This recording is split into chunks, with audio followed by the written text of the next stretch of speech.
Joining us now is Congressman Sean Patrick Maloney, who leads the House committee working to elect Democrats. Congressman, welcome to Fox News Sunday. Good to be with you. So, are Democrats going to hold the majority in the House? Yes, we're going to hold the majority in the House because we have a plan to fix the problems our country is facing.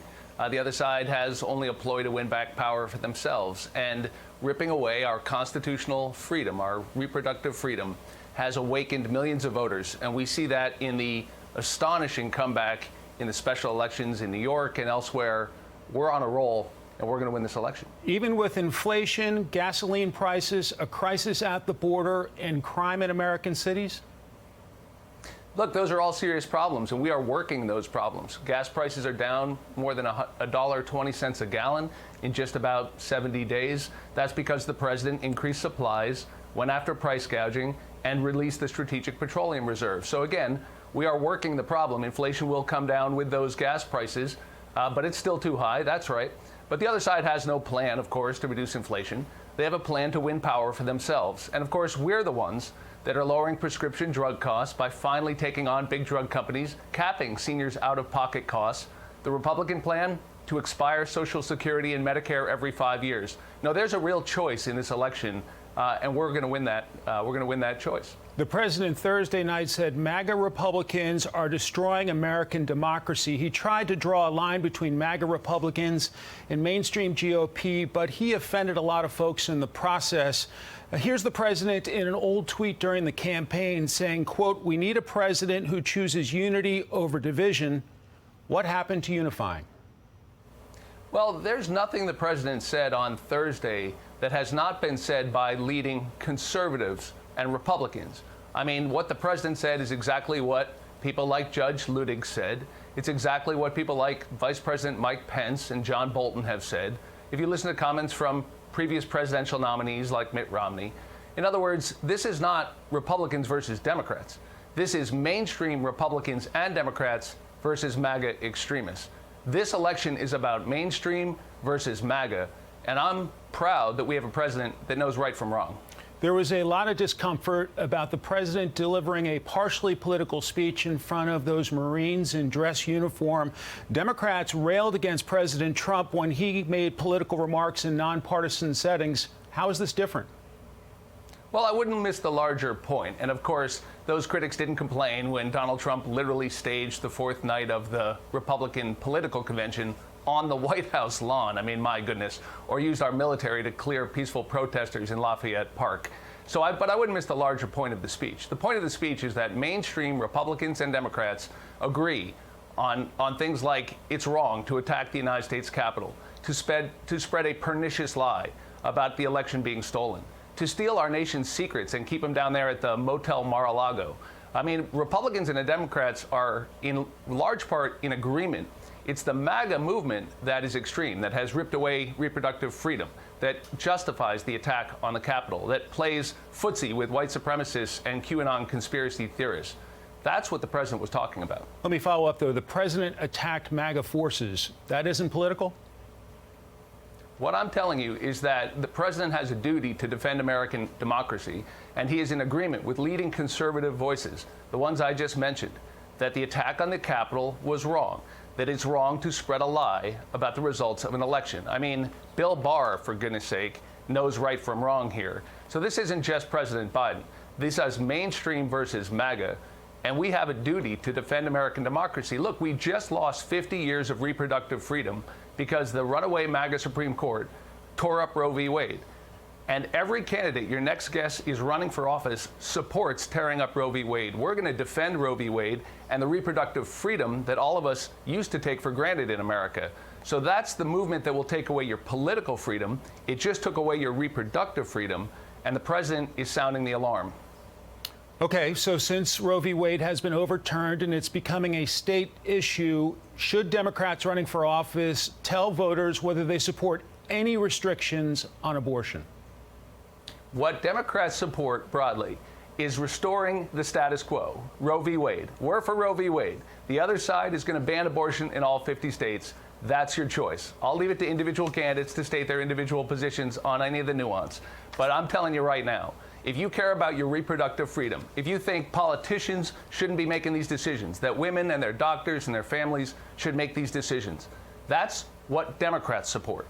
If you care at all about marriage equality, if you care about your reproductive choices like in vitro fertilization, or if you care about birth control, for goodness sake, these are the privacy rights we used to have in the Constitution that the MAGA Supreme Court just tore up and threw away.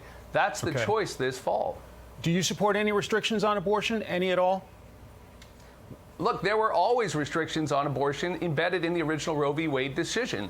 Anyone who's read it knows that it meant that there was a balancing test. It was a compromise between viability early on in pregnancy and later in pregnancy. And that was the common sense of that framework. What the MAGA crowd has done is rip away that decision from women and their doctors, take it out of the Constitution, and now every state in the country can ban abortion.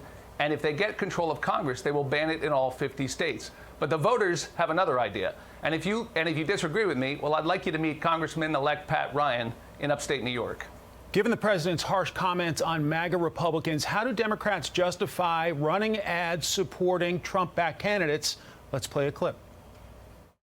The Gibbs-Trump agenda is too conservative for West Michigan. DCCC is responsible for the content of this advertising. You've said this is not putting party over country, and you've said you're giving voters a choice in November. But the truth is, Republican voters had a choice in the primaries, and you meddled with that. How do you justify that?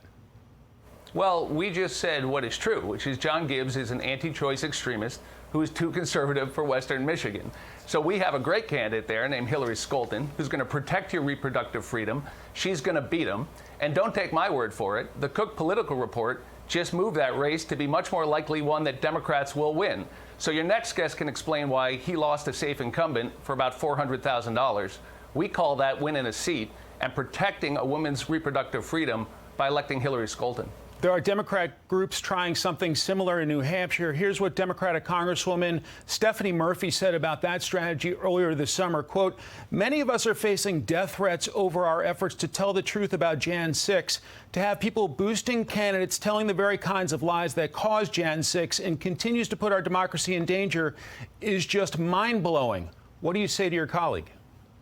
What I say is that your next guest voted to overturn the results of the election with 139 other House Republicans, and I'll let those folks explain that. The fact is that the danger to our democracy didn't start with the Michigan primary. We're chock full of people in the Congress who deny the election, who play common cause with people who attack the Capitol. My goodness, what we're talking about here, and the Cook Political Report agrees, is that we've got a much better chance to elect a strong, pro-choice member of Congress from that district in Michigan. That's doing our jobs. And again, I'll let Tom Emmer explain why he lost a safe seat. The president's approval rating is up a bit in recent weeks. Should Democrats running for office welcome the president to their districts to campaign with them? Well, you're seeing that in places like Pennsylvania and Ohio, so don't take my word for it. I mean, you better believe we're going to stand with the president and say, we passed in a bipartisan way better roads, better bridges, better health care for our veterans that MAGA Republicans tried to obstruct, by the way, that we're going to negotiate with prescription drug companies, lowering those costs and capping seniors' out-of-pocket costs. We passed common sense gun legislation, also in a bipartisan fashion, better background checks, mental health and school safety resources. Right. That's the kind of agenda that we're standing in support of, and you see it working in the polls. The president's on the way back, and so are House Democrats. But typically, after a major bill is passed, such as the Inflation Reduction Act, you see candidates rushing to presidential events all across the country, eager to tout the accomplishment. We didn't see that this summer. Oh, you're going to see it this week. There's going to be a celebration on the White House lawn.